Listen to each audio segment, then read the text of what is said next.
2024 का जो चुनाव सर पे है और सारी पार्टियों ने अपनी सारी ताकतों को झोंक दिया है। ऊंच नीच अगला पिछला सोचे बिना सिर्फ किसी भी तरीके से सत्ता मिले, इन्हीं सब चीजों के बीच में हम आज आए हैं दिल्ली के कनॉट प्लेस में और युवाओं के दिल की बात जानने की कोशिश कर रहे हैं कि उनके दिल में 2024 के लिए क्या है, किस पार्टी को सपोर्ट कर रहे हैं और सबसे बड़ी बात क्या है कि 2024 के इलेक्शन में मुद्दा क्या होना चाहिए।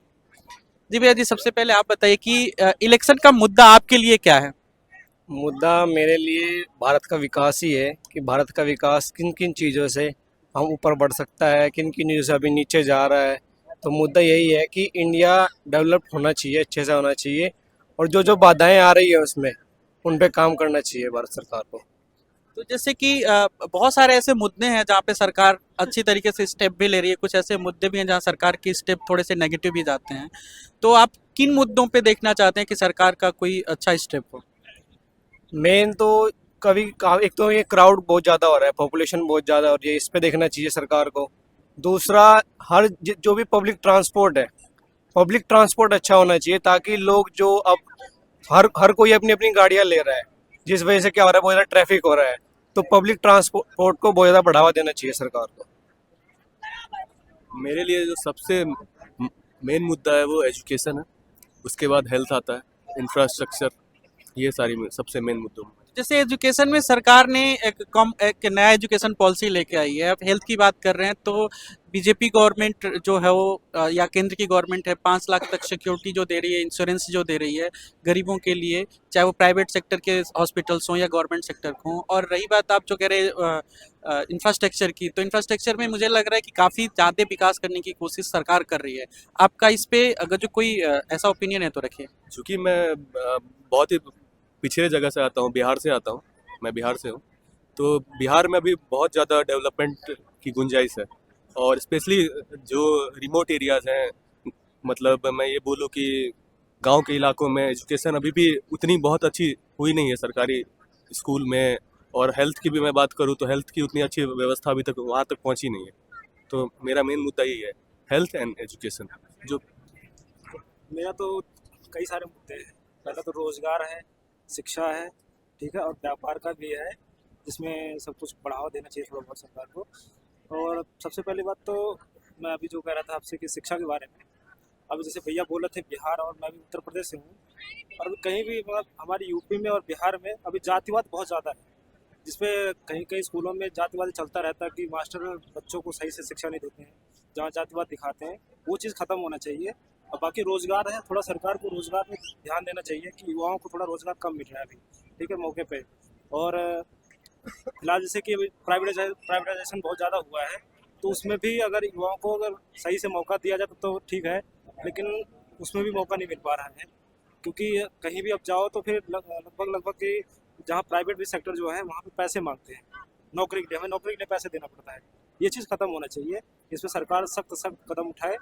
और दूसरी बात है, थोड़ा से जो पेपर ऊपर लीक होते रहते हैं इस पर ध्यान दें, क्योंकि सरकार पहले हम दूसरी सरकार को बहुत कोसते थे कि ये ऐसी सरकार है जिसकी सरकार में पेपर लीक हो रहे हैं।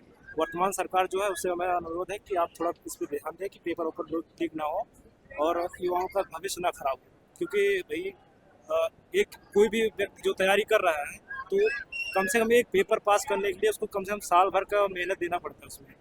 तो इस पे थोड़ा मजाक ना करें, इस पे युवाओं का मजाक ना उड़ाएं, इस पे ध्यान दें। रोज़गार है और हेल्थ सेक्टर में रोज़गार है, शिक्षक भर्ती होती है उसमें अभी वैकेंसीज कम आ रही हैं। और एजुकेशन पे काफ़ी मतलब ध्यान देने की ज़रूरत है। हमारे पास कोई नेतृत्व नहीं दिख रहा है इनके सिवा, बीजेपी की वजह से। आप कह रहे हो कि मोदी को सारे जो न्यूज़ चैनल दिखा रहे हैं शो पर, तो हमारे सामने होना भी चाहिए कोई ऐसा, हमें लगे कि नेतृत्व करने वाला है या हमारे जो ज़रूरत है उसको पूरा करने वाला है। सब लोग गठबंधन में एक दूसरे की खींचतानी कर रहे हैं, गठबंधन भी बना रहे हैं, नेतृत्व करने के लिए लोग जुट भी हो रहे हैं, लेकिन फिर एक दूसरे का करके अलग हो जा रहे हैं। विचारों की तो बात हो ही नहीं रही है, सिवाय एक राष्ट्रीय पार्टी जो बीजेपी है वही सिर्फ राष्ट्रवाद, सुरक्षा और राष्ट्रहित की बात को मुद्दा लेके आ रही है। बाकी पार्टियां जो इनके अगेंस्ट में जा रही हैं वो सिर्फ किसी तरीके से मोदी हटाओ, देश बचाओ के नारे दे रही हैं। इस आधार पे कोई वोट उनको नहीं देगा। अगर ऐसे ऐसे आम आदमी पार्टी है, ये पहले हमें लग रही थी कि आगे चल के अच्छा करेगी सब, ये आपस में ही सब भ्रष्टाचार वगैरह सब लिप्त हो गए।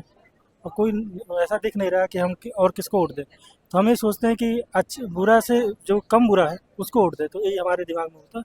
तो हम मोदी को इसीलिए जाते हैं, कुछ तो कर रहा है वो बंदा। क्या लगता है कि ये जो गठबंधन की राजनीति है ये देश हित के लिए है या अपने स्वार्थ हित के लिए? देखो, गठबंधन की जहाँ तक बात है, तो इससे कोई फायदा नहीं है गठबंधन का। जो भी है उनका अपना मुद्दा है, गठबंधन करें ना करें, जो वर्तमान सरकार है अच्छे से काम करेगी तो ये फिर जब से आए हैं 2014 से अभी तक तो थोड़ा बहुत अच्छा काम हुआ है पहले पहले के कंपैरिजन में। क्योंकि पहले तो था कि बस लूट खसोट का काम था।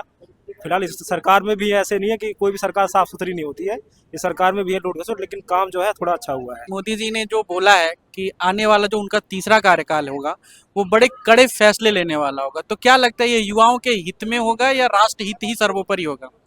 मेरी बात सुनिए, जब मोदी सरकार पहली बार आई थी 2014 में, तभी उन्होंने कड़े फैसले लिए थे। नोटबंदी जो की थी, आज उसके बारे में कोई जिक्र नहीं करते हैं। अगर वो अच्छा सफल होता उनका जो उन्होंने स्कीम जो थी, अगर वो उनकी सफल होती तो उनके बारे में मोदी उसके हिक के हाँकते नहीं थकते, बट उनका कोई जिक्र नहीं करते। मोदी जी ने कहा था कि मुझे 50 दिन का वक्त दे दीजिए, 50 दिन के बाद जिस चौराहे पे बुलाओगे उस चौराहे पे आके मुझे पनिशमेंट जो पब्लिक देगी मैं उससे लेने के लिए तैयार हूँ। ये मोदी का ऑन रिकॉर्ड बयान था। बट क्या हुआ, ना तो कोई काले धन का कुछ है, ना उसका वो हुआ, और जो देश में गरीबी आई, पब्लिक परेशान हुई। अमीरों का क्या हुआ, अमीरों के बैग गए बैग आए, अमीरों के लिए लाइन में नहीं खड़े हुए, गरीब लाइन में खड़े हुए। ये कड़े फैसले थे। मुझे तो लगता है कि 2024 में देश की जो राजनीति है वो चेंज होनी चाहिए, तो जानी चाहिए, नए हाथों में जानी चाहिए। ये इंडिया गठबंधन जो एनडीए गठबंधन के खिलाफ बना हुआ है, इस गठबंधन में तो भगदड़ मचा हुआ है और सबसे बड़ी बात यह है कि नेतृत्व विहीन गठबंधन है। तो नेतृत्वहीन नहीं है, कांग्रेस पार्टी सबको एक साथ लेकर चलेगी। लेकिन जो विपक्ष है उनको अपना काम तो करना चाहिए ना, कि उनको सरकार के घोटालों को उजागर करना चाहिए, उनको ये बताना चाहिए, जनता को बताना चाहिए कि आप इस तरीके से कर रहे हैं। जैसे दिल्ली में मनीष सिसोदिया जी को जेल हुई है, सुप्रीम कोर्ट में एक ऐसे व्यक्ति बैठे हुए हैं जो इनको सुन सकते हैं, तो सुप्रीम कोर्ट से भी तो बेल नहीं मिला ना। देखो, उसके बारे में मुझे इतनी खास नॉलेज नहीं है, बट ये है कि अभी उन पे कार्रवाई चली रही है, उसके ऊपर आरोप कंफर्म नहीं हुआ है अभी। वो बस ट्रायल में, आई थिंक, जो भी है, मुझे इतनी नॉलेज नहीं है उसके बारे में।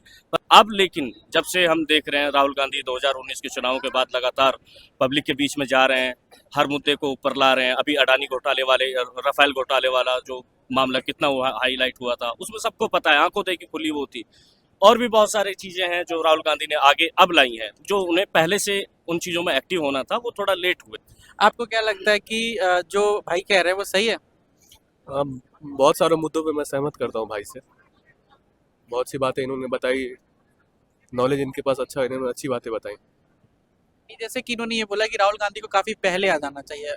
देखिए, लालू जी के जो बेटे हैं और मुलायम जी के जो बेटे हैं, ये भी एक फैमिली बैकग्राउंड से आते हैं, एक नेता की बैकग्राउंड से आते हैं, और ये लोग उनसे कम एज के हैं। एक मिनट, पूरा सवाल हो जाने दीजिए। उनसे कम एज के हैं और इनकी परिपक्वता जो देखी जाए, अगर जो हम बिहार में देखें तो लालू जी के बेटे जो हैं, छोटे वाले बेटे, अभी मुश्किल से 30, 32, 34 साल के हैं, उनकी परिपक्वता देखी जाए, और हमारे यूपी में देखा जाए, पूर्व सीएम की जो बात देखी जाए, अखिलेश जी की देखी जाए, उनकी परिपक्वता देखी जाए, तो इनको क्यों नहीं मौका मिलना चाहिए गठबंधन में? ये क्यों नहीं लीड कर सकते? सिर्फ गांधी परिवार ही क्यों लीड करे? क्यों गांधी परिवार में कांग्रेस के दूसरे जो नेता हैं वो क्यों नहीं लीड कर सकते हैं? दूसरे ही तो लीड कर रहे हैं, मल्लिकार्जुन जी लीड कर रहे हैं। आपने किसने कह दिया कि राहुल जी ही लीड कर रहे हैं? और इसमें सब अपनी अपनी राय रखते हैं, ऐसा नहीं कि एक की ही चल रही है। अपनी लालू जी की भी चल रही है, मनमोहन सिंह, सबके विचार अपने अपने होते हैं, सब अपने विचार देते हैं, फिर एक राय निकल के आती है। देखिए, ऐसा तो चल नहीं पाएगा, 10 आदमी बैठे हैं, 10 अलग अलग राय दें, जब तो गठबंधन रहा ही नहीं वो कोई। जब उन सबकी सहमति से कोई एक बात निकल के बाहर आएगी, तभी तो उसको गठबंधन कहेंगे। अब उस बात को बाहर लाने के लिए कोई विजन, कुछ ये सब होना चाहिए, कोई सामने से बंदा बात को लेके आए, तो उसके लिए ये कांग्रेस पार्टी आ गया, क्योंकि ये नेशनल पार्टी है। तो ये जो 2024 के लिए जो रणनीति बनाई जा रही है, जैसे भाई कह रहे हैं कि कांग्रेस या एनडीए गठबंधन है, कांग्रेस खुद में ही भगदड़ मची हुई है। उनका जो आने वाले चुनाव का जो मुद्दा है वो खुद में इतने उलझे हुए हैं, और सिर्फ एक मुद्दा है उनका कि मोदी हटाओ देश बचाओ। तो वो जो सही मुद्दा है उसको सामने लेके आ नहीं पा रहे हैं, तो लोग भरोसा नहीं जता पा रहे हैं उन पे। उनका मुद्दा कौन है, उनका सेनापति कौन है। कांग्रेस 2024 का चुनाव लड़ती हुई दिख मुझे नहीं रही है। आपको क्या लगता है, लड़ती हुई दिख रही है? नहीं, मुझे भी नहीं लग रहा है कि लड़ती हुई दिख रही है। बस एक उनके लिए बस ये चुनाव है, इसमें हिस्सा लेना है। अभिव्यक्ति की आजादी खत्म हो जाएगी। आप क्या डालोगे क्या नहीं डालोगे उसके ऊपर भी बिल आएगा, ठीक है। आप क्या सुनोगे क्या चाहोगे वो आप सुनोगे, तो आप एक तरीके से डिक्टेटरशिप के राज में रहोगे, डिक्टेटरशिप के राज में रहोगे, ठीक है। और अगर ऐसा ही हुआ और होगा, बैलेट उससे क्या बोलते हैं ईवीएम मशीन से चुनाव हुआ तो होगा। भाई ने कहा अभी कि क्या कहते हैं ईवीएम से चोरियां करते हैं, ठीक है। तो बैलेट पेपर से अगर क्या कहते हैं चुनाव होंगे तो उसमें चोरियां नहीं होंगी क्या? पहले जो इतिहास रहा है बैलेट पेपर का, पूरा पूरा बूथ लूट लिया जाता था और पूरा पूरा थप्पा लगा के वोट। गलत कह रहे हैं। वर्तमान सरकार है, ठीक है। वर्तमान सरकार इनको लगता है कि क्या कहते हैं ईवीएम से चोरी करके हाँ। ये जीत रहे हैं और वर्तमान सरकार दबा रही है, ठीक है। तो बिल्कुल। वर्तमान सरकार है तो बैलेट पेपर भी दबा सकती है, वो तो नहीं, एक भी सीट नहीं पाओगे। दबा सकती है वो बात वो ठीक तो है। पूरा पूरा गायब बूथ ही से भाई गायब वो कर काम देगी। हो रहे हैं अभी। ईवीएम तेरी उससे पूरा पुणे गायब में, कर देगी, जीतेगी पुणे कहाँ से? में आप बताओ। तेरी मजिस्ट्रेट ऑफिस से वो तेरी ईवीएम मशीन चोरी हो गई। अब तू देखो कितनी सिक्योर चीज होती है उसको चोरी कर लिया गया ये है। ठहरा है क्या कहते हैं नहीं, ईवीएम ये से गलत गड़बड़ी बात होती है, नहीं है। गलत है, ठीक है। ये काम- अगर जहाँ की जो एमएलए फायदे क्या कहते नुकसान हैं की एमपी बता जो रहा भी हूँ। खड़ा होता है उसकी सबसे बड़ी छवि देखी जाती है। फायदे छवि नुकसान पे अगर मेरी बात छवि सुनिए। अच्छी है वो किसी भी पार्टी का है वो वहाँ से जीतता है अपनी कॉन्स्टिट्यूंसी से, ठीक है। प्लीज प्लीज प्लीज मेरी अगर बात नहीं सुनिए। है छवि अच्छी तो मैं नहीं बताऊं जीतेगा। आपको? सर चाहे सर किसी मेरी भी बात सरकार एक मिनट ठीक चलिए जी, बताइए। अब पहले परिवार वाली पे बात करूंगा, ठीक है। पहले परिवार वाला, ठीक है। परिवार से निकलो आगे ठीक है। काम पे आ जाओ। इस पे सारा परिवार तो इनका नेहरू जी से चलता आ रहा है, ठीक है। अब आप कर रहे थे मुलायम सिंह है, मुलायम सिंह के सुपुत्र जो है कि अखिलेश यादव बड़े सब अच्छे हैं।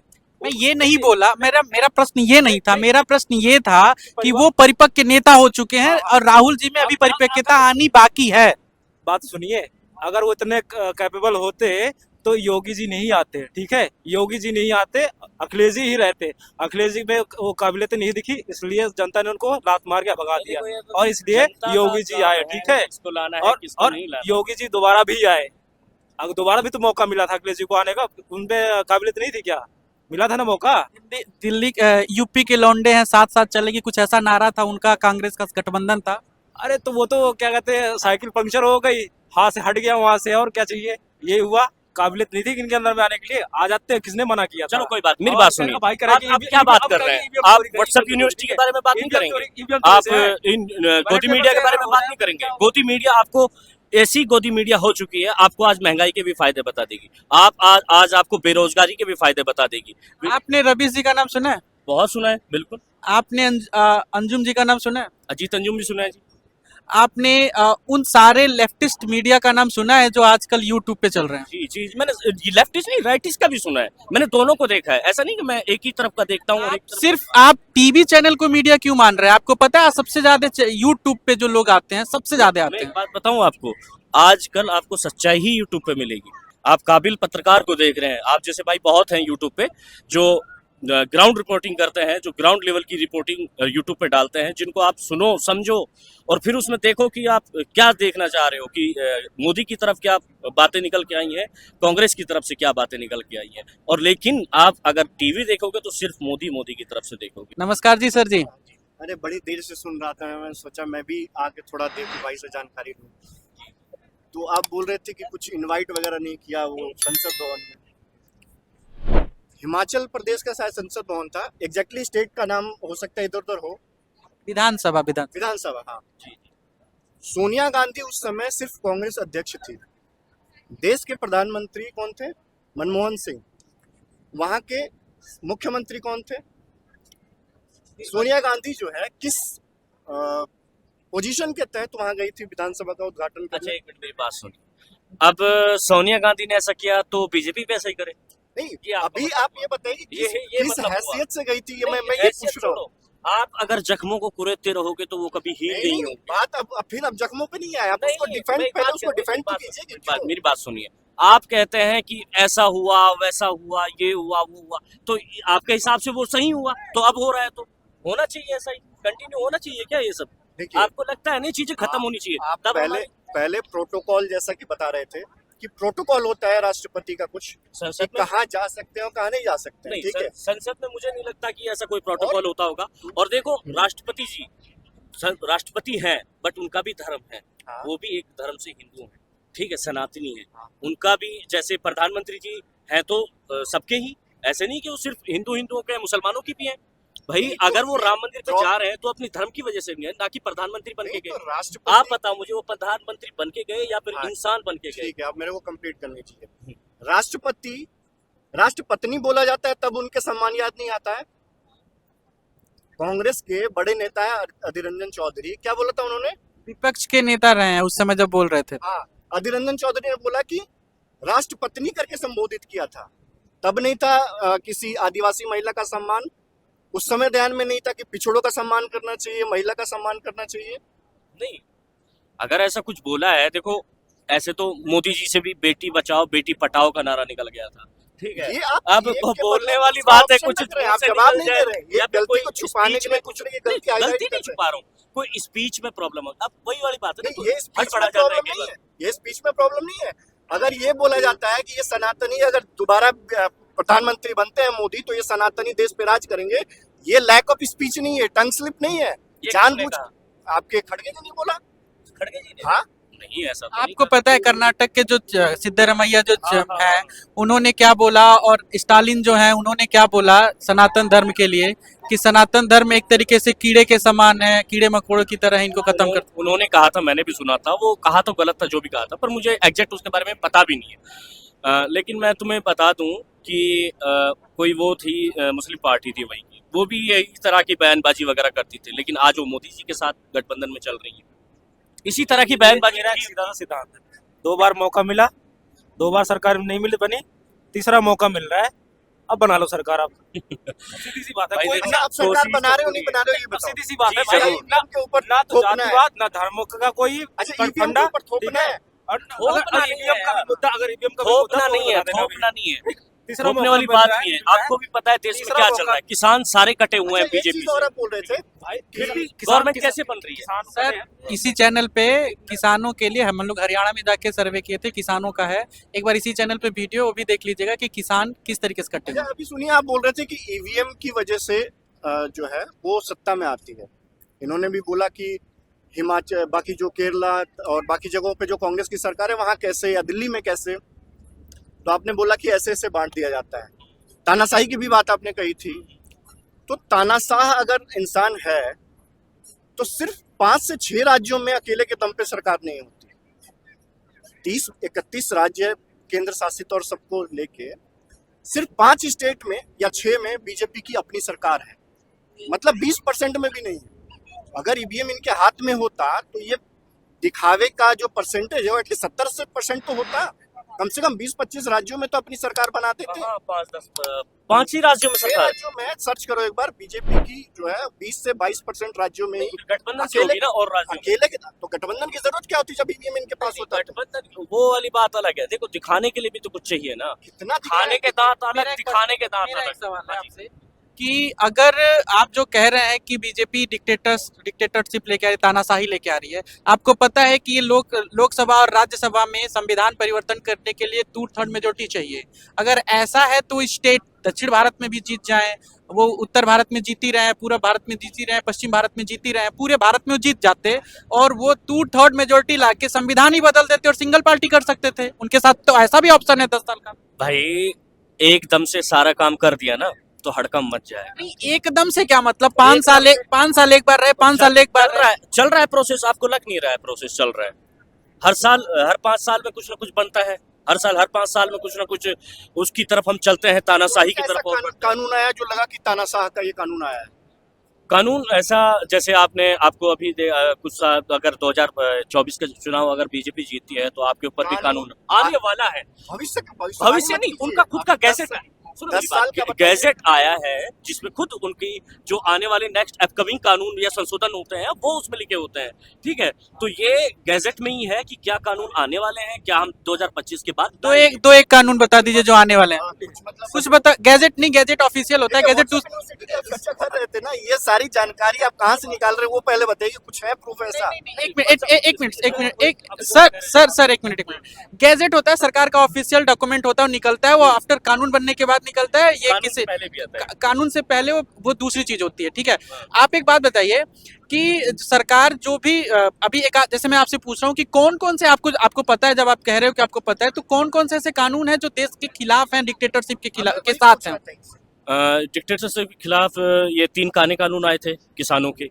आपको इसके इसके कोई प्रोविजन बता दीजिए। नहीं, इतना मुझे डिटेल में पता जब नहीं था, डिटेल में नहीं इतना पता, मैं आपको मेरी बात बताता सुनिए, मेरे भाई आप कैसे उसको तानाशाह बोल मैं बता सकते रहा हूँ हो? आपको। उसमें ये था कि डायरेक्ट और इनडायरेक्ट जिस देश के धनीपति लोग हैं उनको बेनिफिट देना गवर्नमेंट का, सर, ये डायरेक्ट या let- indirect let- let me- media में एक अकेले जो वो थे पत्रकार रवीश कुमार जी, और एक वो हैं क्या बोलते हैं उनको, अभिसार शर्मा जी, एबीपी न्यूज में थे। ठीक है, अभिसार शर्मा को गुड मॉर्निंग में बोला जाता है, वो प्राइम टाइम करते थे, बोला जाता था कि ऐसा करना है, ऐसा नहीं करना है, इस वजह से वो छोड़ के आए। और इसका तो आपने देखा किस तरह से हथकंडे आपका लगा के रवीश कुमार जी का जो चैनल था सब कुछ वो खरीद लिया गया। आपको भी पता है थर्ड कंपनी में एक मिनट अमित भाई, एक मिनट। कुमार जी ने अपना एक यूट्यूब चैनल भी बनाया है। भाई यूट्यूब और प्राइम टाइम न्यूज में बहुत फर्क होता है। ठीक आपको पता है उनके एक वीडियो पे 1.5 मिलियन 2 मिलियन व्यूज आते हैं। नहीं, बात किसी आपकी की ठीक है, अगर लोकप्रियता अच्छी होती है, बात ठीक है, तो वो आपकी कहीं भी रहे। सुनो मेरी बात, उनकी लोकप्रियता अच्छी है, बात- उनके चैनल पे 5 या 6 मेरी मिलियन बात सुनिए, सब्सक्राइबर लोकप्रियता हैं ठीक और है।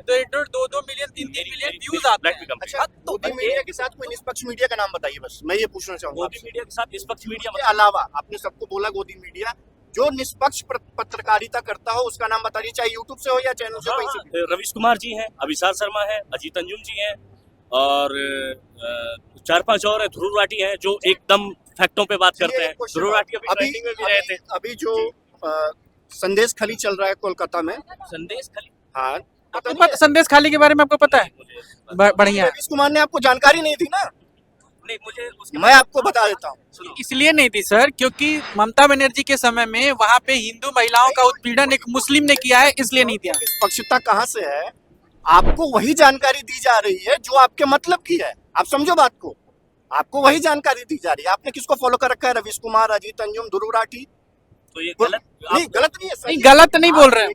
एक ही साइड देख रहे हो ना, नहीं, मैं दोनों सिक्के साइड की। देखता हूँ, ऐसी कोई बात तो ये नहीं। संदेश खाली आपको पता है ममता बनर्जी का कैरियर एक सुनो मेरी बात, मैं अभी 10-15 मेरी भी मिनट सुनिए ना, से सुनिए मेरी भी आपको सुनिए। संदेश खाली जो है वो ममता बनर्जी का राजनीतिक कैरियर डुबाने वाली है, आपको पता है? इतना मुझे उसके बारे में अभी नॉलेज नहीं। वो आपको है क्या? संदेश खली जो एक जगह है, ऐसी बात आप मत बोलिए कि उन्होंने भी नहीं बोला होगा, जरूर बोला होगा। पहले मामला तो जानिए। पहले मामला जानो, 2 लाख। आप बोल रहे हैं मैं नहीं जान रहा मामला, मैंने देखा नहीं या फिर मुझे पता नहीं, लेकिन आप बोल रहे हैं कि वो दिखा नहीं रहे। ऐसा नहीं हो सकता है कि वो साइड की मीडिया जाइएगा चैनल पे, जाइएगा उनके चैनल पे, इसके बारे में वीडियो देखिएगा। अगर जो आप उनके समर्थक हैं, मैं नहीं कहता कि आप उनके समर्थक हैं, गलत हैं, जाइएगा और उनको चैनल पे देखिएगा। राजनीति में या फिर इसमें मीडिया में किसी को देखो समझो फैक्टों पे, उनके कभी फैन मत बनो। ये बोलते हैं रवीश जो कुमार जी। आपने निष्पक्ष बोला ना, तो निष्पक्षता के नाम पे ये वीडियो उनके चैनल पे मेरे को दिखा दीजिए कि संदेश खली पे उन्होंने एक भी वीडियो बनाया हो तो।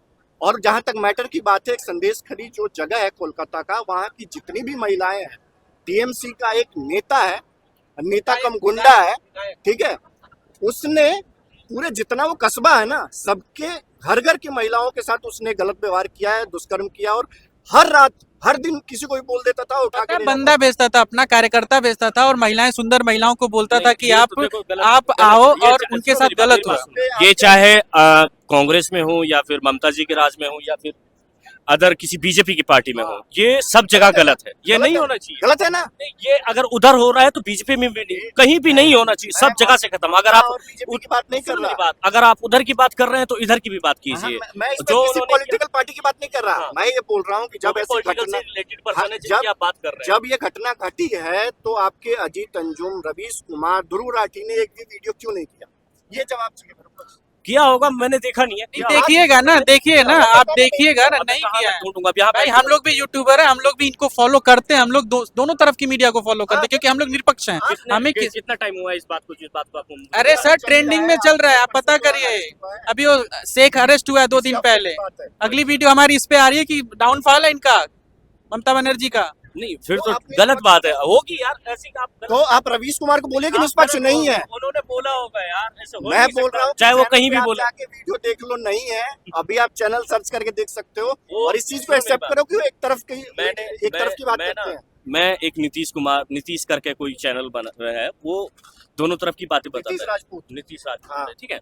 वो बंदा ऐसा है, देखो हम सुनो मेरी सबको बात। फॉलो हाँ, करते हाँ। हैं, सबके बारे में पढ़ते हैं, सुनो मेरी ठीक है। बात। वो बंदा ऐसा है, अगर वो बंदा बता रहा है ना कि बीजेपी बुराई बता रहा है, तो वो एक दो अच्छाइयां भी बताते हुए चले। नीतीश राजपूत के बारे में मैं आपको बता दूं, वो पॉलिटिकली वीडियो नहीं बनाते हैं, बनाते हैं। पॉलिटिकल नहीं, पॉलिटिकल को टच करके चले आते हैं। तो हाँ हाँ, वो करते हैं वो थोड़ा थोड़ा सा, ऐसा नहीं कि एक तरफा की बात करती उन्होंने। फैक्ट रखते हैं वो, ऐसे- एग्जैक्ट हाँ, वही हाँ, फैक्ट रखते हैं। ध्रुव राठी जी के जो आप बात करोगे ना, एक्सेप्ट भी कर लेते। अगर नीतीश राजपूत का नाम लिए होते तो हम एक नहीं, पल मैं को बता मान तो भी रहा हूँ, लेते। मैं उनकी देखता हूँ, मैंने देखा कि वो बंदा जो है, अगर किसी की ऐसा बंदा है, उसकी वीडियो जब देखते हैं, अगर वो कांग्रेस की बात कर रहा है तो उसके बेनिफिट भी बताएगा, तो जो उसके नुकसान है वो भी बता जाएगा। ऐसा नहीं बात कि हम एक चीज किसी को यूट्यूबर मानेगा, पे डिस्कस नहीं एक कर रहे हैं। मानेगा। एक मिनट, हम किसी यूट्यूबर पे डिस्कस नहीं कर रहे हैं। हम जस्ट जो आपने बोला है कि पर्टिकुलर तरीके की गोदी मीडिया या निष्पक्ष मीडिया, पत्रकार क्या होता है, दोनों तरफ के पत्रकार वो होता है जो दोनों तरफ की बातों को, चाहे वो अच्छाई हो या बुराई हो, दोनों रखता है। बिल्कुल। ठीक है, फैक्ट रखना चाहिए। आप किसी की तरफ, मैं जैसे बीजेपी का समर्थक नहीं हूं, लेकिन हाँ बीजेपी जो काम अच्छा करेगी उसके लिए, पैसे से, मैं एक टीचर हूं, मैं इकोनॉमिक्स पढ़ाता हूं, मैं कॉमर्स पढ़ाता हूं बच्चों को। इकोनॉमिक्स जो आप बोल रहे थे कि मनमोहन सिंह ने ये किया वो किया, आपको पता है कितना सोना गिरवी रखा गया था? नहीं, इतना मुझे एग्जैक्ट नहीं पता है, बट मुझे ये पता है कि उस टाइम ऐसा कुछ हुआ था। चलिए मैं आपको बताता हूँ, 1991 क्राइसिस, इकोनॉमिक क्राइसिस के नाम से जाना जाता है इसको, ठीक है।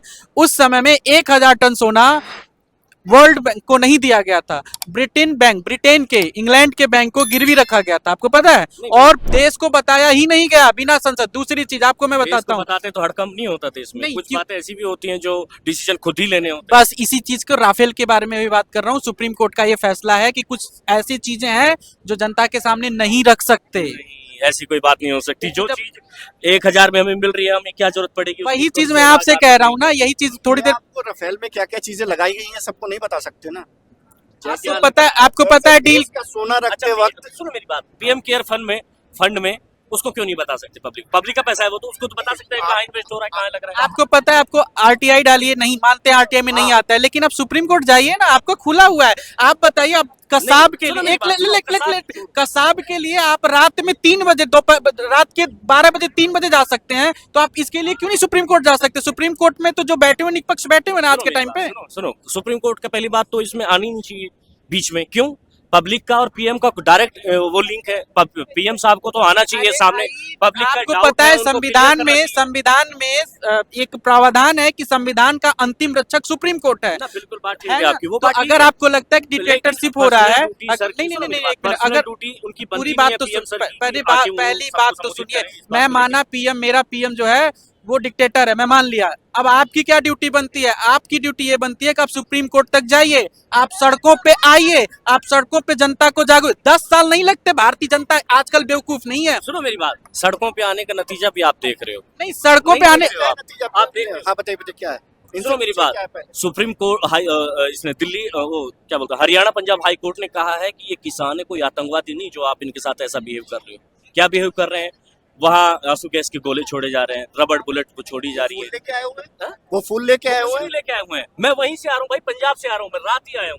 मैं पंजाब से आया हूँ, कुछ भी नहीं है वहाँ पे। जो पुलिस वाले, टैंक में फर्क समझते हो आप? सुनो सुनो, जो ट्रैक्टर और पुलिस, टैंक में फर्क समझते हो आप? ट्रैक्टर और टैंक, हाँ, क्या ट्रैक्टर टैंक? जो वहाँ पे वो टैंक वाला हिसाब किताब लेके आए हैं, उन भाई दोनों में फर्क मेरे, समझते हो आप? भाई मेरे, किसान गरीब है। नहीं, एक चीज और बता मेरे को। ऑडी से आया भाई, चाहे कोई ऑडी से आए, चाहे मर्सिडीज से आए, अगर कोई किसान, एक चीज और, इनकी गलती है ना, आधी चीज बताते हैं। सुप्रीम कोर्ट ने ये किसान कहाँ पे लिखा है कि किसान गरीब ही रहे? अरे ठीक है, पंजाब में अच्छा इतना पैसा आप है। मानते कि पंजाब का किसान, एक मिनट, आप मानते हैं पंजाब का किसान अमीर है? हाँ ठीक ठाक है। तो ये देखिए, ये भी तो अपनी 10 साल की कंडीशन देन है, ये भी तो 10 साल की देन है कि किसी पर्टिकुलर स्टेट में किसान अमीर हुए हैं। आज ही थोड़ी है वो, अरे, आज से थोड़ी है वो, शुरू से ही ऐसे थे। कोर्ट की आपने बात की कि बोला कि भाई उनको आने हाई कोर्ट ने कल ही कहा, कल या परसों का ऐसा है। पूरी बात बताएंगे आप इनको सबको? हाँ पूरी बात बताओ। उन्होंने ये बोला कि ट्रैक्टर और ट्रॉली और ये बड़े इक्विपमेंट लेके आप नहीं आ सकते हैं। शांतिपूर्ण प्रदर्शन करने के लिए इंसान अकेला भी तो आ सकता है, मतलब बिना किसी तामझाम, बिना किसी इक्विपमेंट के भी तो लोग आ सकते अच्छा हैं। चलो उस बात पे मैं बात तो देता क्यों हूँ नहीं आ आपको। रहे? एक मेरा भैया फिर क्या था, ट्रैक्टर और ट्रॉली की बात की थी। जहां तक तो मुझे जितना मैंने सुना है, ट्रैक्टर का कोई लाइसेंस नहीं होता है, ठीक, ट्रॉली के लिए, और ना ही तो उसको कोई हाईवे पे चलाने का अलाउ हाईवे में अलाउड भी नहीं है ना। उसको केवल कृषि कार्य के लिए ही यूज किया जा सकता है।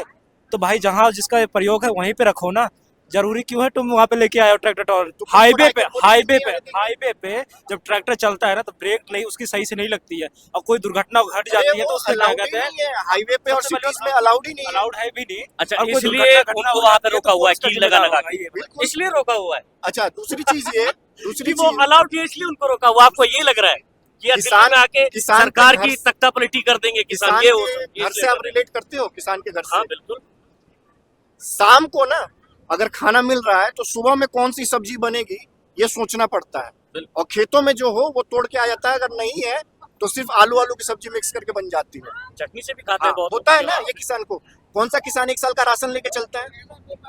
भाई मैं आपको बता दूं, आज किसानों की बात मत करो, सिखों का तो ऐसा इतिहास है। आप किसी भी नहीं, आप सुनो मेरी मुद्दा बात। बदल किसान पे या रहो, तो किसान है तो सिख पे रहो, या तो वो जो किसान परिवार पे मेजोरिटी रहो, में ना वहाँ सिख ही बैठे हैं। मैं किस पे धर्म पे नहीं आ रहा हूँ, धर्म पे नहीं बैठे। नहीं ये मैं मुद्दा धर्म पे नहीं आना अभी चाहिए। तो बात ही नहीं हो रही नहीं, है अगर भाई। आप किसान पे बात करें, किसान। अलग रखो, अगर सिख को ले आओगे तो फिर बात दूसरी कर रहे हो। जहाँ वो मेजोरिटी में किसान बैठे हैं ना, सिख बैठे हैं, और सिखों का ये परम धर्म है, खुद भूखे रह लेंगे पर दूसरे का पेट भरेंगे। और दूसरा कौन है वहाँ पे, किस दूसरा- राज्य का है? वो पुलिस वाले भी है, पुलिस वालों को भी खिला रहे हैं। वो जो उनको लाठियों से मार रहे हैं उनको खिला रहे हैं खाना। दूसरा किसान कहाँ का है? हाँ? दूसरा किसान कहाँ का है? मैं वो पूछ रहा हूँ जिसका पेट भरने के लिए वो आए हैं, बिहार का, गुजरात का, उनको तो हिमाचल रोक लिया प्रदेश गया का, ना। तमिल। उनको तो भोपाल में अभी कहाँ, कौन से बॉर्डर पे रोका गया? भोपाल में 61 किसानों को ट्रेन से उतार के उनको कस्टडी में लिया गया।